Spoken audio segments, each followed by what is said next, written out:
That was the mantra my parents repeated after I graduated high school, planning to work me to the bone. The thought of living that way for the rest of my life was unbearable. I was determined to escape, no matter the cost. I had no idea then how drastically my choices would alter my future. My name is Fiona, and I'm 40 years old. I work and live at a hotel owned by my Uncle Henry. We're not just a part-timer. I'm the front office manager. It's been over 20 years since I first set foot in this hotel, all because of an event I'd rather forget. Today, I want to share that story with you.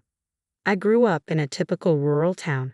My father worked in an office, and my mother managed our home. We were an ordinary family, filled with love and care like any other. But everything changed with the birth of my younger brother, who was born 10 years after me. At last, our family had a boy. Our future seemed secure. My parents were overjoyed. Dad's family home was just an average house, not linked to any particular business. In our rural community, boys were still preferred. Girls were seen as temporary investments. Eventually, they'd leave home, while a boy would stay and bring home a hard-working wife. It didn't take long for them to start neglecting me. I was thrilled to have a little brother, and with being 10 years older, maternal instincts kicked in. I wanted to take care of him. But my parents warned me sternly, "Don't get too close to him. Who knows what you might do to our precious boy?" They would leave cheerfully, leaving me behind. Daniel, as they named him, quickly became the center of their world, adored far more than they ever had cared for me. "Let's get dressed, Daniel, and go out. Today we'll buy you anything you want," they would say with enthusiasm, while I was left behind. "Fiona, you stay and do the chores, clean, do the laundry, and prepare dinner. You're not as endearing as Daniel." With those words echoing in my mind, I desperately sought their approval. I followed their instructions meticulously, trying to be the perfect daughter in hopes of winning their affection. But no matter how hard I tried, their love never returned to me. Daniel was showered with games, clothes, and toys without end, and my parents indulged him endlessly. Then, a new revelation came to light. Daniel is exceptionally smart, like a gifted child. They discovered he was highly intelligent, with exceptional abilities. According to Mom, a medical checkup revealed his IQ was above average for his age. "He is a genius. We've suspected it since birth," they boasted. "Indeed, you are our child. We look forward to your future." My parents' devotion to Daniel only grew stronger. Their indulgence reached new heights as they took him on trips to stimulate his curiosity and spent lavishly on his education. The money poured into Daniel's upbringing far exceeded what a regular salary family could manage. Our finances were quickly drained and poverty set in. In their quest to provide him with the best possible learning environment, my parents borrowed heavily from relatives and friends. By the time I was graduating high school, the worst was yet to come. "You don't need an education, do you? Once you finish high school, start working and earning money," they told me bluntly. I had never imagined that my own college dreams would be sacrificed for Daniel's education. I was eager to go to college and study, but my parents were enraged by my aspirations. "Our family isn't wealthy enough to waste money on someone useless like you. Your grades aren't even that great, so don't be selfish. Investing in Daniel is clearly a much better choice than spending money on you." Despite my desperate pleas, my parents' decision was final. "We have no use for someone who doesn't contribute. Our priority is all that matters." Their words crushed my spirit. I felt like an unwanted child. That day, I cried bitterly, cursing my unjust fate. In the midst of my tears, I remembered Uncle Henry's hotel, a place we had often visited before Daniel was born, when I was still loved and cherished by my parents. With those memories in mind, I decided to go to Henry's hotel. "Is that you?" Henry and Jennifer, who were cleaning the front entrance, hurried over when they saw me.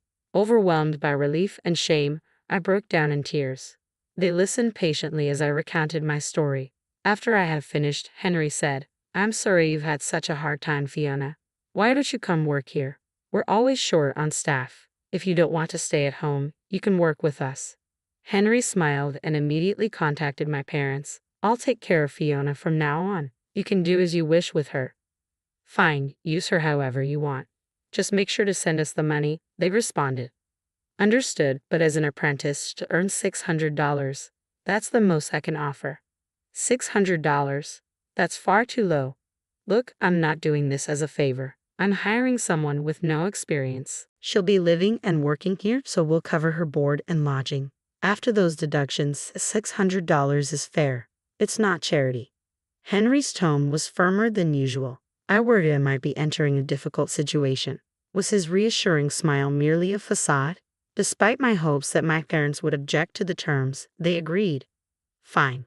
We need the money anyway, but make sure you draw up a contract stating that she won't complain about our arrangements. And so, I ended up working with Henry and Jennifer. Don't worry, Fiona, Henry said with a reassuring smile. Everything will be fine now. But I wasn't ready to dive straight into work. I still wanted to go to college. Of course you can, Henry assured me. How about making studying and enjoying college life your job here? Jennifer suggested. Is that really a job, though? I asked, filled with uncertainty. Jennifer nodded in agreement with Henry. Yes, you'll have plenty of time for work when you're older. For now, enjoy being young. So, after graduating high school, I enrolled in college and helped out at the hotel during breaks. Fiona, you're so talented. Why don't you try some crafts? Henry offered. Really? I'd love to, I responded eagerly. And tonight, we're having steak for dinner. You like that, right? Jennifer added. Really? That's awesome, I said with a smile. Henry and Jennifer, who had no children of their own, treated me as if I were their own. After graduating from college, I decided to continue working at Henry's hotel. You don't have to feel obligated to stay here. There are other places you could work, Henry said. No, I love this hotel. I want to work here and learn more than I could at any other company, I replied. Henry and Jennifer were deeply touched by my words. The hardships I faced with my biological parents seemed distant compared to the happiness I found at the hotel. As an employee, Henry and Jennifer became like family to me, and I appreciated being valued as an individual despite the challenges. 10 years had passed since I first arrived at Henry's hotel. I wondered how Daniel must be doing in high school now. As I reminisced about the past, I continued cleaning the guest rooms. Suddenly, I heard a familiar voice. Hey, what's going on here? I turned to see my parents, whom I hadn't seen in a long time. Where's the money? We haven't received this month's payment. What's going on? Where is she? She's supposed to be working properly, right? My parents demanded, confronting Henry and Jennifer. Come inside, Henry said with an unusually stern expression while Jennifer looked at my parents with icy disdain. The 5 of us, my parents, Henry, Jennifer, and I, sat down for a discussion. My father was the first to speak. What's this about? Fiona's salary should be sent monthly. Why hasn't it been done this month? We need that money. Daniel is starting college next month. How are we supposed to pay for it without that money? Don't worry about it. Is Daniel attending a private university? I felt a bit detached from their conversation. Remember the agreement. You promised not to interfere with our employees' matters, Henry said firmly. That's absurd. Fiona is our daughter, my father retorted. It's quite something for you to say that after neglecting her for 10 years and only caring about the money, Jennifer responded coldly. But their concerns remained focused solely on financial matters, as if on repeat. Just give us the money. Do you have any idea how expensive college is? Calm down. Daniel will be working at the hotel starting next month, Henry announced. What? Even I was taken aback by this news. Why is Daniel going to work here? My parents asked in confusion. I received a call from him last month. He was eager to work here, so he sent his resume, and we conducted a phone interview. He impressed us, so we hired him on the spot, Henry explained with a smile. Hold on a minute. What do you mean? We don't approve of this without our consent, my parents protested. That's precisely why we're glad you're here. Please sign here to approve, Jennifer said, holding out a document. What? It dawned on me.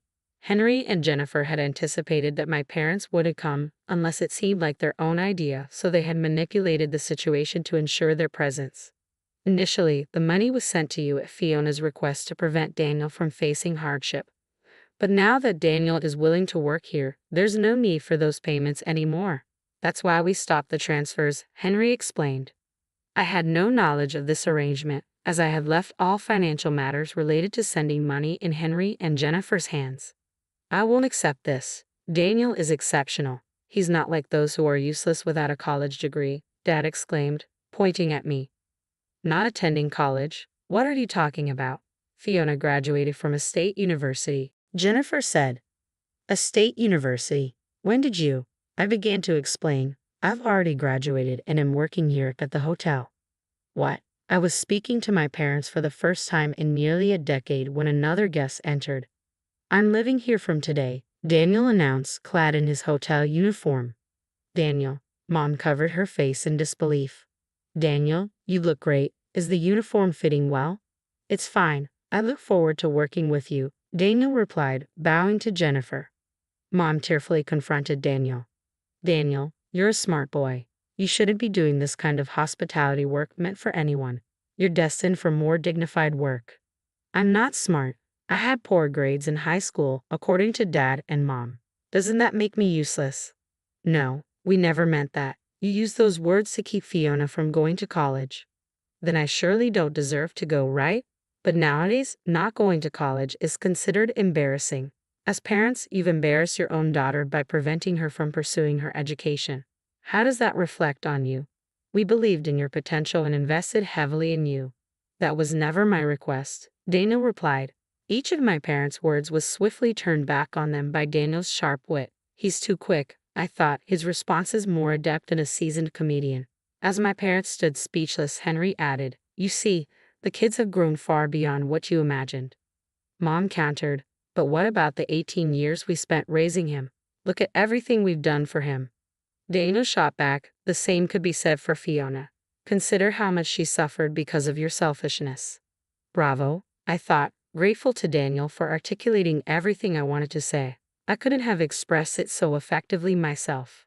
I'm leaving home, Daniel declared. If you don't sign the approval, I'll reveal everything you've done to Fiona to everyone. Rumors spread quickly in the countryside, and I doubt you'd want that, Jennifer said, her smile devoid of warmth. The countryside is indeed unforgiving. Everyone knows each other, and rumors spread like wildfire. Bad rumors, especially, can turn into real calamities, I added. They were well aware of this, having lived in the rural area themselves. Let's avoid making more noise than necessary. Please leave, Jennifer said, her smile dismissive as she ushered them out. I stood protectively in front of Daniel, ready to shield him. From now on, please leave your child to us. I, too, managed to smile as I saw them off. Unbeknownst to her parents, I had been meeting with Daniel in secret since I left home. Sneaking around to see him without our parents' knowledge had been quite a challenge. I was concerned about Daniel growing up in such an abnormal environment. As he got older, he began to recognize the issues within our family. Despite everything, we had forged a sibling bond in secret. That was quite the comeback, Daniel. Well done, I said with a smile. And Daniel replied, That was all part of the script from Henry. I just added a bit of my own improvisation. Maybe you're cut out for acting, I suggested as he prepared to leave. Are you really going to work here instead of going to college? I asked. Well, I'm not great at studying and my grades weren't the best, so I decided to work here instead, he explained.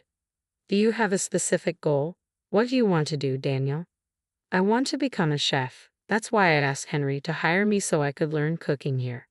Ah, that makes sense. If cooking is your main interest, I know of a culinary school about 50 miles from here. Would you like to go there? But school is expensive, and I don't have the money, Daniel replied. Don't worry, leave it to me, I said, pulling out my mobile phone to show Daniel my bank statement. Where did you get all this money? That's what I've saved over the last 10 years, I explained. I want you to use it. I've been saving a bit for my part-time jobs and hotel salary since college, anticipating a moment like this. Let me do something clever for once, I said with a smile, tapping my chest. Daniel's eyes filled with tears as he looked at the statement. He passed the entrance exam and was admitted to the culinary school, where he lived in a dormitory due to the distance from the hotel.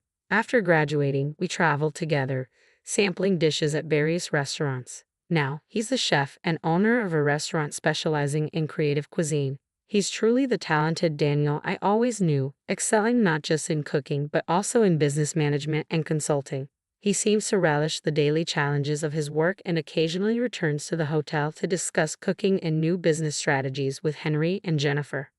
One day, I'd like to return to this hotel after gaining more experience, Daniel said. Since then, my parents, shamed by their children's departure and exposed by neighborhood gossip, have fled their home. Who leaked the information? The house had become toxic. It's best to stay away from it. Selling their children was reprehensible. I want nothing to do with them. The house is now considered hazardous and they live in isolation quietly somewhere else. Occasionally, they contact Henry and Jennifer, hoping to hear from or see their children. "You don't have children. We're taking care of them," Henry would say. "No, but they firmly rejected us," my parents would reply. As for me, I continue to work diligently every day as the front office manager. Recently, Henry and Jennifer made me an intriguing offer.